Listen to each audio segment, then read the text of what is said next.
Hi there, I'm Heather Byrd with Metro Mix in the Tennessean, coming to you from the red carpet of the 2010 BMI Country Awards. Tonight we're celebrating the biggest songs of 2010 with the singers and songwriters who got it all started. What songs in 2010 did you really, really love, besides your own, of course? The House That Built Me. That's what I was going to say. Turning Home, the David Nail. I think Kenny Chesney was one of the guys who wrote that. I think that's just a marvelous performance and a great song. It's just one of the more under-celebrated songs of the year, but I thought it was fantastic. Another song that to me was just incredibly well written is The House That Built Me.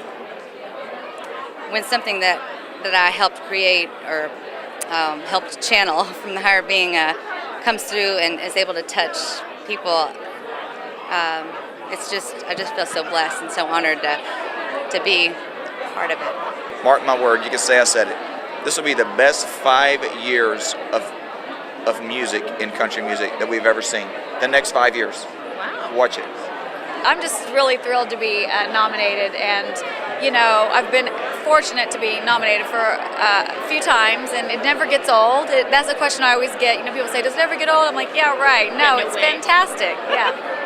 I remember when Max D. Barnes won Song of the Year for Chiseled in Stone, and he came up on stage and he had such an amazing, humble speech that he gave about how much it meant to him. And I remember that was the first time I really realized that this is a guy that's not a singer that's just writing songs, and someone has recorded his song. And that just really, it really made a difference to me. And all these years later, to be one of those guys or try to be one of those guys has been really cool. I've had awards before as a songwriter, but this is the first one that I was actually the performer on also, so that's pretty cool. What are some of the songs that stick out for you that are your favorites in 2010? Gosh, there's been so many good ones. I know Miranda's House That Built Me was really one. I knew you were going to say that. Well, mainly, we both grew up in the country, and so our front porch at home has my sister and my handprints on it. So every line in that was just, a lot of it was pieces that I totally related to. So that one was one that really stuck out to me this year. I'm really excited about that one. I've been asking people on the carpet all night long what their favorite songs of the year were, and everyone has said The House That Built Me, every single person. Well, and I wish I could be here as the writer of that song because it's amazing, but Tom Douglas and Alan Chamberlain wrote it, and I'm so lucky to have gotten my hands on it. It's an amazing song. And you're being honored tonight for White Liar. Yes, I'm excited. It's my first #1, so White Liar is always going to be special to me. For me, there's a lot of award shows this week. There's a lot of people going to win awards, but this is the culmination for me. This is the coolest thing. So, Timing is everything, and for me to be 10 years into my career and all of a sudden be nominated for the CMA is something that I put out of my mind a long time ago, It's pretty cool. It's really cool. Is it fun getting all dolled up and getting ready for the red carpet? Yes, I love it.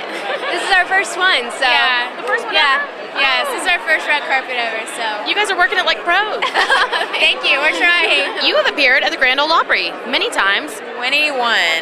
That's a big deal. Yeah, it's like the biggest deal of my life. Like, seriously, that's what I have, for my whole life. I've wanted to do that. And so I was like, oh my gosh, I get to do it once, and then I thought I'd never get to do it again, because you think that's such a huge accomplishment, and then they just keep letting me come back. And I'm just like freaking out. It's awesome to me.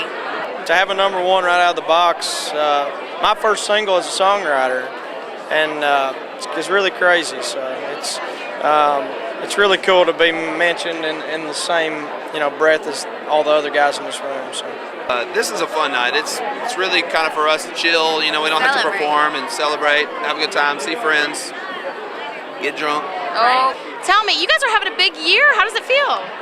It feels awesome. Fantastic. About darn time. Yeah. And y'all have a new single coming out. Tell me about it. Yes, the new single, Kiss Goodbye, and it just came out to radio. We just finished the video for it, and it's a beautiful song about letting go. I'd say my favorite song was the Dean Dillon and George and his son, Living for the Night. I thought, the first time I heard that song, I was blown away. Finally, it was everything I've ever thought George Strait was as an artist. Just a solid singer, singing simplistic but yet timely and just everlasting songs. And that's one of those songs we're lucky to all hear this year.